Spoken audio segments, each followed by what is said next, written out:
Tudo bom, pessoal? Sejam bem-vindos aqui para mais um bloco da nossa aula. Vamos seguindo aqui com o nosso conteúdo. Estávamos falando a respeito da introdução dos artigos científicos, tá?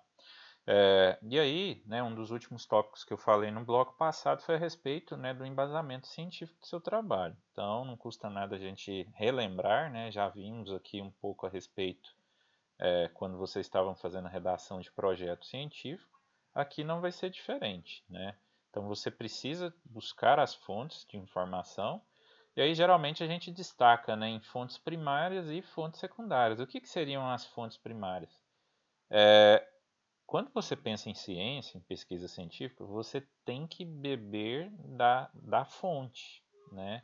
E a principal fonte de informação de ciência são os periódicos, pessoal. Não tem como vocês fugirem de periódicos, tá?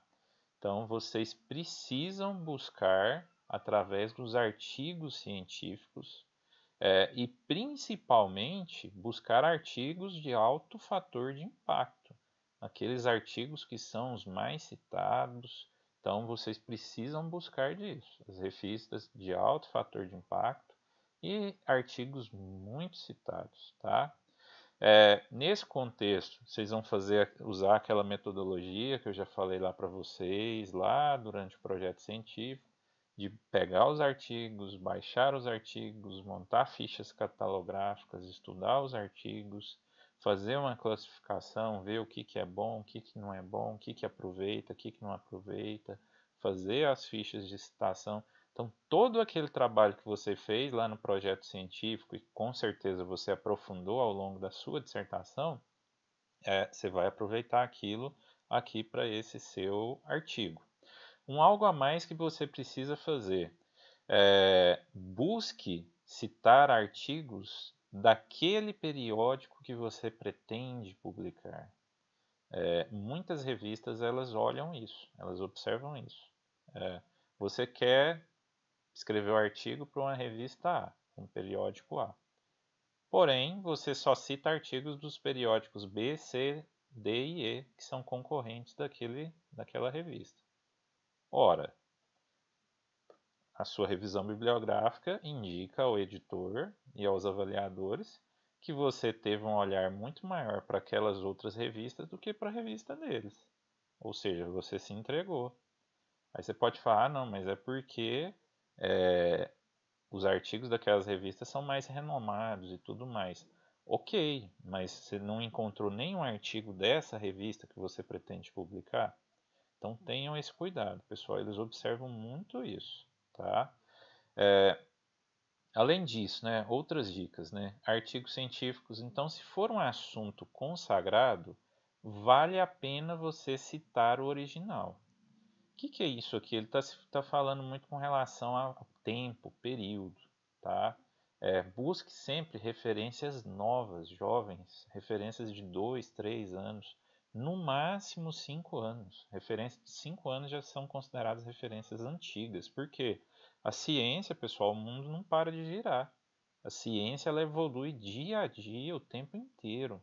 Aquilo que às vezes era uma verdade absoluta semana passada, hoje já caiu porque já saiu 2, 3 artigos que quebrou tudo aquilo. Então, assim, artigos com mais de 5 anos não merecem ser citados, a menos que seja nesse caso aqui.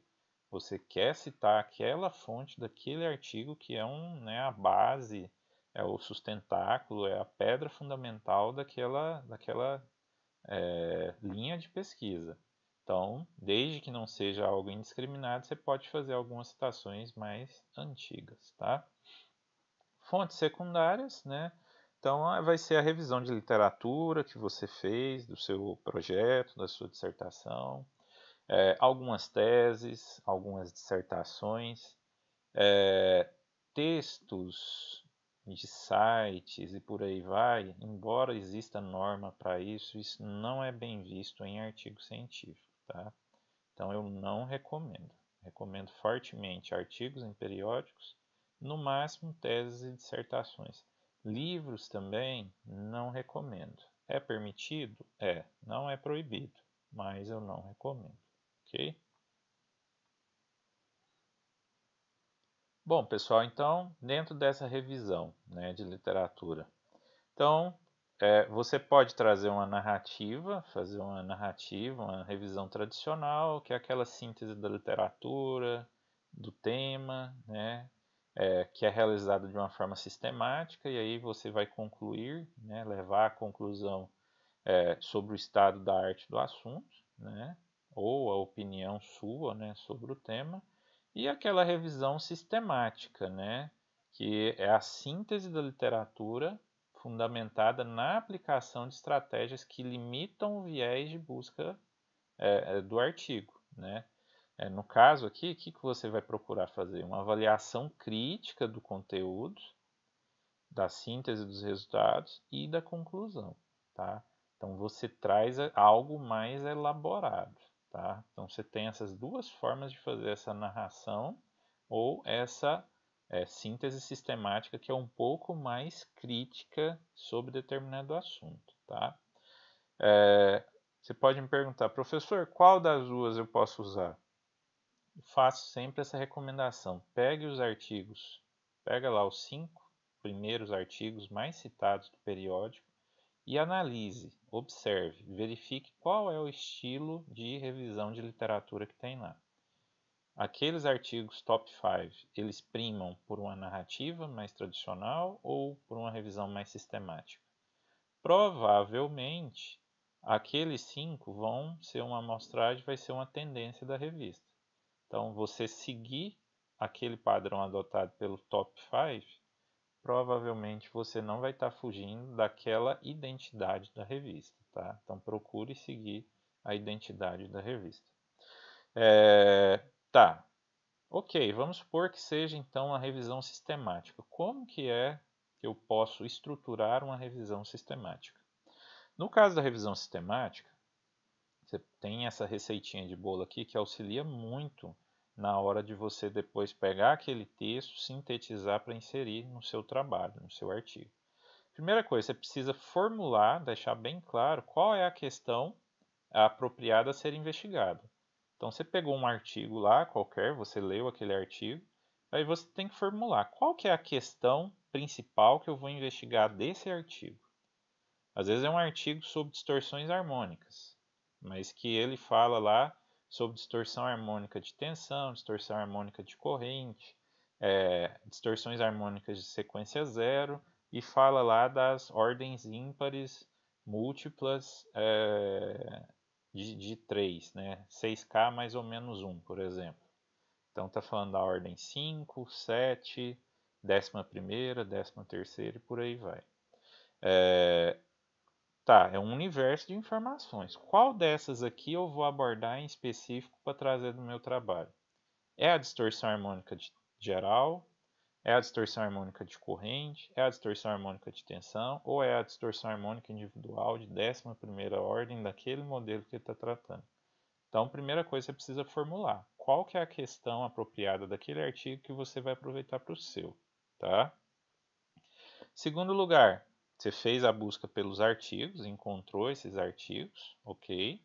Selecionou os artigos, tá? Através de critério. Então, conforme eu estou mencionando aqui, você está buscando o quê? Você está preocupado com a distorção harmônica de ordem geral, com a distorção harmônica de 11ª ordem, com os modelos de trabalhos que simulam distorções harmônicas. Então, você vai ver quais artigos se enquadram naquele padrão ali. E aí você vai extrair os dados do estudo. Então, não, eu estou estudando modelagem, modelos matemáticos para estudos de distorção harmônica. Ok, quais são os modelos de estudo disponíveis? Tem o modelo A, B, C, D e E. O modelo A, quais foram os resultados encontrados? O modelo A encontrou isso, isso e isso. Beleza. E o modelo B, e o C, e o D e o E. Ok? Síntese dos resultados. Não tem como você trazer os resultados, trazer gráficos, trazer, né, tabelas para sua introdução. Então você vai precisar daquele todo ali, de umas 3, 4 páginas do artigo, sintetizar aquilo ali em 5, 6 linhas no máximo, tá? Trazer aquilo que é de mais importante.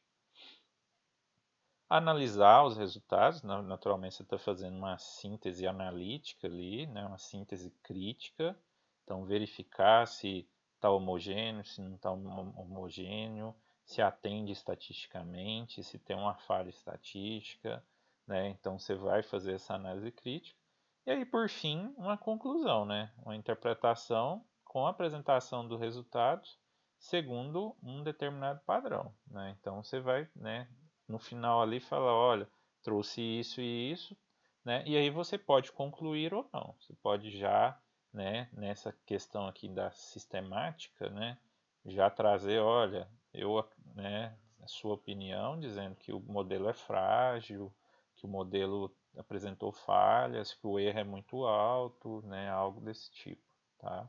Então cabe aqui nessa sua análise, tá bom? Pessoal, obrigado pela participação de vocês nessa etapa, nesse bloco. Eu aguardo vocês no próximo bloco. Até lá.